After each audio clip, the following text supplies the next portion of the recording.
Last episode में हमने देखा था कि एलेक्स रूबी को सेलेस्टियल क्लैन में ले आया था, तो उसके इस एहसान को चुकाने के लिए सेलेस्टियल क्लैन की ग्रैंड लेडी एलेक्स को उनका इमोर्टल स्टोन उठाने का मौका देती है, जिसको उठाने के बाद एलेक्स उनकी दोनों ग्रैंड डॉटर से शादी कर सकता था। पर उस स्टोन को उठाने के बाद एलेक्स को पता चलता है कि उसके अंदर एक सीक्रेट टेक्निक है, तो एलेक्स उसे सीखने लगता है। साथ ही वो उस पत्थर को भी उठा देता है। लेकिन इधर सेलेस्टियल क्लैन के पैलेस की थोड़ी दूर कई सारे क्लैंस इकट्ठा हो गए थे, क्योंकि उन्हें पता चल गया था कि हुआंग सेलेस्टियल क्लैन में है। इसलिए नेदर क्लैन का बंदा क्लैन मास्टर से मिलने आया था, जो क्लैन मास्टर से कहता है कि हुआंग को हमें दे दो, क्योंकि उसके पास थंडर एम्परर के सीक्रेट मेथड्स हैं जो हम जानना चाहते हैं। अब आगे तो एपिसोड 137 की शुरुआत में हम देखते हैं कि वो नेदर क्लैन का बंदा सेक्ट मास्टर से कहता है कि अगर आपको लग रहा है कि हुआंग आपकी एक स्टूडेंट को सेफली यहाँ लाया है तो वो अच्छा है, तो आप गलत सोच रहे हो, क्योंकि वो आपके सेलेस्टियल क्लैन की फाउंडेशन को तबाह कर देगा। ये सुन के सेक्ट मास्टर उससे कहते हैं कि तुम हमें खुले में धमकी देने की कोशिश कर रहे हो, पर हम इससे नहीं डरते, क्योंकि हम अपने आप को प्रोटेक्ट करना जानते हैं। इस पे नेदर क्लैन का बंदा कहता है कि अच्छा, तो देखते हैं कि तुम कब तक अपने क्लैन को प्रोटेक्ट कर पाओगे, क्योंकि जल्दी सभी क्लैंस यहाँ आ जाएंगे। अब ये बोल के वो वहां से चला जाता है। तो उसके जाने के बाद क्लैन मास्टर रूबी से पूछता है कि क्या ये नेदर क्लैन का बंदा सच बोल रहा था कि मुझे असल में हुआंग है। इस पे रूबी कहती है कि मुझे उसके बारे में कुछ भी नहीं पता। उसी वक्त ग्रैंड लेडी क्लैन मास्टर से कहती है कि इससे कोई फर्क नहीं पड़ता कि वो हुआंग है या नहीं, उसने हमारे क्लैन की एक स्टूडेंट को बचाया है। साथ ही वो हमारे क्लैन की 2 लड़कियों से भी शादी करने के लिए एलिजिबल हो गया है, इसलिए कुछ भी हो हमें उसे डिफेंड करना होगा, नहीं तो हमारे क्लैन की बाहर बदनामी हो जाएगी। ये सुन के सेक्ट मास्टर कहता है कि पर अगर ये बंदा सच में हुआंग है तो न केवल इसने हमारे फ्लाइंग इमोर्टल सीक्रेट मेथड को जान लिया, बल्कि ये थंडर एम्परर के मेथड्स को भी जानता है, इसलिए हम इसे हाथ से नहीं जाने दे सकते। तो हमें जल्दी से हुआंग से थंडर मेथड की जानकारी लेनी होगी, इससे पहले कि बाहर खड़े एनिमीज हुआंग को हमसे छीन ले। इस तरफ हम एलेक्स को देखते हैं, जो सेलेस्टियल क्लैन के गार्डन में घूम रहा था। तभी वो देखता है कि मौसम खराब हो रहा है। उसी वक्त उसके ऊपर एकदम से प्रेशर आने लगता है, जो कि बोन मिरर की वजह से आ रहा था, जिसे क्लैन मास्टर और ग्रैंड लेडी एलेक्स पर इस्तेमाल कर रहे थे। इधर क्लैन मास्टर उस मिरर को इस्तेमाल करते हुए ग्रैंड लेडी से कहते हैं कि चलो हम सबसे पहले पता लगाते हैं कि क्या इसने मूजी बनने के लिए अपना रूप तो नहीं बदला। उसी वक्त उस मिरर में एलेक्स का असली रूप दिख जाता है, जिसे देखकर वो ग्रैंड लेडी कहती है कि हुआंग का ये रूप तो वैसा ही है जैसा मैंने उस लोअर वर्ल्ड के एम्परर का देखा था। ये सुन के क्लैन मास्टर कहते हैं कि इसका मतलब ना केवल हुआंग के पास थंडर मेथड्स और फ्लाइंग इमोर्टल स्टोन मेथड है, बल्कि इसके पास वेल टेक्निक और रीइंकार्नेशन टेक्निक भी है। इसलिए अब हमें इसकी टेक्निक्स के बारे में जानना ही होगा, ताकि हम फ्यूचर में उनका इस्तेमाल कर सके। अब ये बोल के क्लैन मास्टर बोन मिरर की पावर बढ़ा देता है, ताकि वो एलेक्स की सारी टेक्निक्स की जानकारी ले सके। लेकिन इस बात का एलेक्स को एहसास हो जाता है, इसलिए वो बोलता है कि चाहे मैं मर भी जाऊं, पर मैं तुम्हें अपनी टेक्निक्स के बारे में नहीं जानने दूंगा। अब ये बोल के एलेक्स वेल टेक्निक और गोल्डन बर्ड की टेक्निक से बोन मिरर के प्रेशर को हटा देता है। साथ ही वो अपनी बॉडी के अंदर कुछ चेंजेस भी कर देता है और सोचता है कि मैंने रूबी को यहाँ लाकर सेलेस्टियल क्लैन की मदद करी, पर बदले में ये लोग मेरे साथ ऐसा बिहेव कर रहे हैं। इधर क्लैन मास्टर कहता है कि ये लड़का बहुत ज्यादा स्मार्ट है, क्योंकि इसने अपनी टेक्निक्स को प्रोटेक्ट करने के लिए अपनी बॉडी में चेंजेस कर लिए, जिसकी वजह से अगर हम जबरदस्ती बोन मिरर की मदद से इसकी टेक्निक्स जानने के लिए इसकी सोल में झांकने की कोशिश करेंगे तो इसकी बॉडी तबाह हो जाएगी और ये मर जाएगा। इस पे ग्रैंड लेडी कहती है कि क्या इतनी मेहनत के बाद भी हमारे हाथ कुछ नहीं लगेगा। उसी वक्त एलेक्स वहां से निकलने की कोशिश करता है, लेकिन क्लैन मास्टर एलेक्स को अपनी होली चेन से पकड़ लेता है, जिसके बाद वो एलेक्स को डिवाइन पनिशमेंट देकर सेलेस्टियल क्लैन के बेसमेंट में कैद कर देता है। आगे क्लैन मास्टर और ग्रैंड लेडी पैलेस में आ जाते हैं, जहां क्लैन मास्टर बोलता है कि हुआंग के पास बहुत सारे हिडन ट्रेजर्स और टेक्निक्स हैं, जिन्हें हम किसी और के हाथ नहीं लगने दे सकते। उसी वक्त वहां इन्फिनिटी बेल नाम का आर्टिफैक्ट आ जाता है, जिसके कारण वहां का प्रेशर बढ़ जाता है, जिससे क्लैन मास्टर और ग्रैंड लेडी को तकलीफ होती है। अब उस आर्टिफैक्ट को कंट्रोल कर रहा बंदा क्लैन मास्टर से कहता है कि तो तुम्हें अब तक पता चल ही गया होगा कि तुम्हारा गेस्ट ही हुआंग है, तो अब तुम इस लड़ाई को कैसे सुलझाना चाहते हो। इस पे क्लैन मास्टर उससे कहता है कि सीनियर, हमने अब तक इसका डिसीजन नहीं लिया है। ये सुन के वो बंदा क्लैन मास्टर से बोलता है कि अगर ऐसा है तो तुम्हें सारे नतीजे खुद झेलने होंगे। अब वो आर्टिफैक्ट वहां से चला जाता है। जिसके बाद ग्रैंड लेडी क्लैन मास्टर से कहती है कि क्या हमें इस पर्सन के सामने झुकना होगा, पर हमें ऐसा नहीं करना चाहिए क्योंकि हुआंग के पास बहुत सारी टेक्निक्स है। इस पे वो क्लैन मास्टर कहता है कि इस बोन आर्टिफैक्ट को कंट्रोल करने वाला बंदा जरूर बहुत ताकतवर है, जिसके आर्टिफैक्ट के ऑरा से ही हम परेशान हो गए, इसलिए हमें जल्दी कुछ करना होगा क्योंकि हम ज्यादा देर तक इन्हें नहीं रोक पाएंगे। उसी वक्त सेलेस्टियल क्लैन का एक स्टूडेंट आकर क्लैन मास्टर से कहता है कि पैलेस के सामने एक दूसरे सेक्ट की हेवनली गॉड शिप आ गई है। इधर हम उस शिप्स को देखते हैं जिनमें एक बंदा वही था जिसे हमने पिछले एपिसोड में देखा था। उसी वक्त क्लैन मास्टर, ग्रैंड लेडी, यूयू और रूबी पैलेस के बाहर आ जाते हैं, जिसके बाद पिछले एपिसोड वाला बंदा जिसका नाम गॉड लॉर्ड कॉन्क्यू था, जो कि सेल्फ सेवरिंग लेवल पर था, अब वो क्लैन मास्टर से कहता है कि हमें बातों से हुआंग के मसले हल कर लेने चाहिए ताकि कोई फाइट ना हो।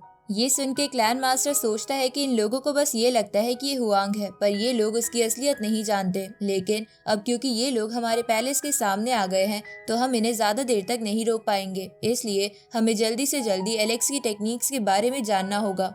अब क्लैन मास्टर उन लोगों से कहता है कि हम बात करने के लिए तैयार हैं, लेकिन बात थोड़े समय बाद होगी। थोड़ी देर बाद हम एलेक्स को सेलेस्टियल क्लैन के प्रिजन में देखते हैं, जिसे एक फॉर्मेशन में कैद कर रखा था। तभी वहाँ क्लैन मास्टर और बाकी सब आ जाते हैं, जिसके बाद क्लैन मास्टर एलेक्स से कहता है कि तुम हमारे क्लैन में भेस बदलकर घुसे और हमारे इमोर्टल स्टोन के सीक्रेट मेथड को भी जान लिया, तो तुम मुझे बता दो कि तुम्हारे असली इरादे क्या हैं, क्योंकि वैसे भी बिना बताए मैं तुम्हें यहाँ से नहीं जाने दूंगा। इधर रूबी मोजी को ऐसी हालत में देखकर क्लैन मास्टर से कहती है कि आपको जरूर कोई गलतफहमी हुई है। इस पे क्लैन मास्टर उससे कहते हैं कि जरूरी नहीं जो बंदा जैसा दिखता है वो दिल से भी वैसा ही हो, इस बंदे की असलियत वो नहीं है जो तुम जानती हो। उसी वक्त एलेक्स क्लैन मास्टर से कहता है कि मैं किसी इरादे से सेलेस्टियल क्लैन में नहीं आया था, पर क्लैन मास्टर को उस पर विश्वास नहीं होता और वो उसका प्रेशर बढ़ा देते हैं, जिसे रोकने के लिए एलेक्स अपनी वेल टेक्निक और गोल्डन बर्ड स्पिरिट का इस्तेमाल करता है, जिसे देखकर रूबी समझ जाती है कि मोजी ही एलेक्स है।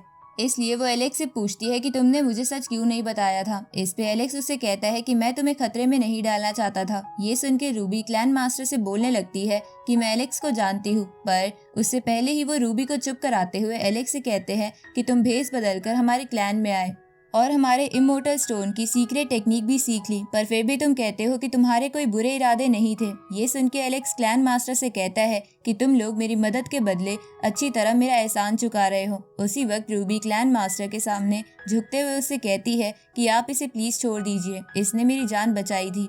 ये सुन के क्लैन मास्टर यूयू से कहता है कि रूबी को यहाँ से ले जाओ। इधर एलेक्स सोच रहा था कि मेरे घाव अभी तक ठीक से नहीं भरे हैं, ऊपर से इस पैलेस के बाहर बहुत से दुश्मन मेरा वेट कर रहे हैं, तो जबरदस्ती फाइट करने से मुझे मौत के सिवा कुछ नहीं मिलेगा, इसलिए मेरे पास अब रुककर इंतजार करने के अलावा कोई रास्ता नहीं है।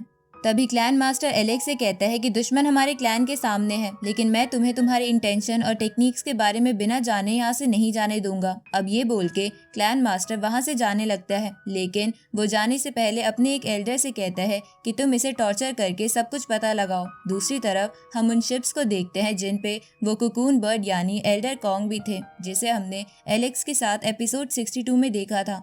तभी एल्डर कॉन्ग के पास वाला गॉड ल्यू का एक लीफ चमकने लगता है जो उन्हें गॉड ल्यू ने दिया था, तो उसे देखकर एल्डर कॉन्ग बोलते हैं कि पता नहीं ये लीफ क्यों चमक रहा है। ये सुन के गॉड लॉर्ड कॉन्क्यू बोलते हैं कि हो सकता है सीनियर गॉड ल्यू नहीं चाहती होंगी कि हम फाइट करें। इसके बाद गॉड लॉर्ड कॉन्क्यू एल्डर कॉन्ग से कहता है कि तुम भी मेरे साथ बातचीत करने के लिए पैलेस में चलो।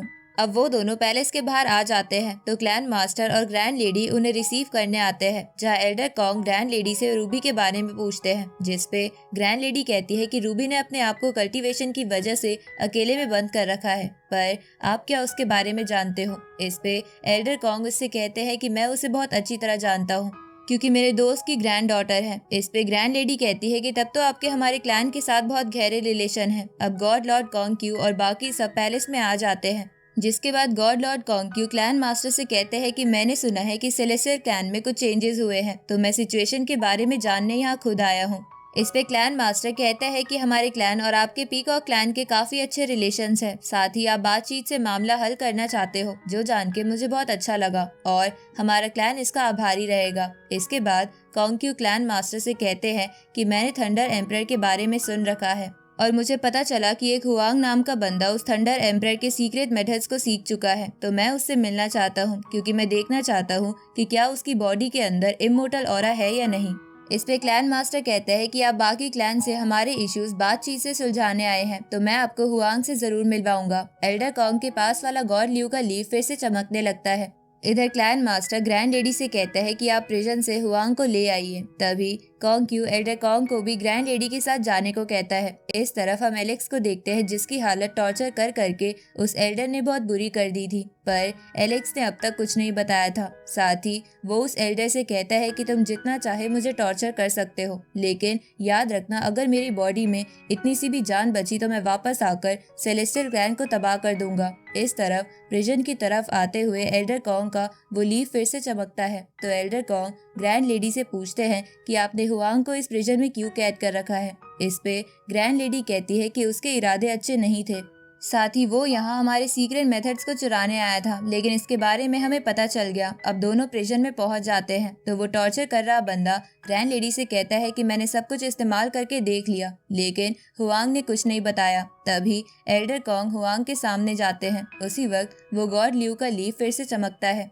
जिसे देखकर एल्डर कॉन्ग सोचते हैं कि कहीं ये लीफ इस लड़के की वजह से तो नहीं चमक रहा। उसी वक्त एलेक्स अपना सर उठाता है और एल्डर कॉन्ग को वहां देखकर कुकून बर्ड नाम से बुलाता है, जिस नाम से वो उन्हें पहले बुलाता था। तो वो नाम सुनकर एल्डर कॉन्ग समझ जाते हैं कि हुआंग ही एलेक्स है, इसलिए वो उससे कहते हैं कि तुम अभी भी जिंदा हो। साथ ही वो एलेक्स की ऐसी हालत देखकर गुस्सा हो जाते हैं और उस टॉर्चर करने वाले एल्डर पर अटैक करके उसे इंजर्ड कर देते हैं। लेकिन उस एल्डर के मरने से पहले ही ग्रैंड लेडी बीच में आ जाती है और एल्डर कॉन्ग से कहती है कि आप हमारे गेस्ट हो, पर इसका मतलब ये नहीं कि आप कुछ भी करोगे। लेकिन एल्डर कॉन्ग ग्रैंड लेडी की बात नहीं सुनते और उस पर भी अटैक कर देते हैं और उन्हें एक आर्टिफैक्ट से दूर कर देते हैं। जिसके बाद वो ग्रैंड लेडी से कहते हैं कि भले ही तुम सेलेस्टियल क्लैन की ग्रैंड लेडी हो, पर तुम इस लड़के का बैकग्राउंड नहीं जानती, इसलिए मैं तुम्हें बता दूं कि अब तुम्हारा क्लैन बहुत बड़े खतरे में आने वाला है। अब ये बोल के एल्डर कॉन्ग उस आर्टिफैक्ट से एलेक्स के ऊपर लगी फॉर्मेशन को तोड़ देते हैं।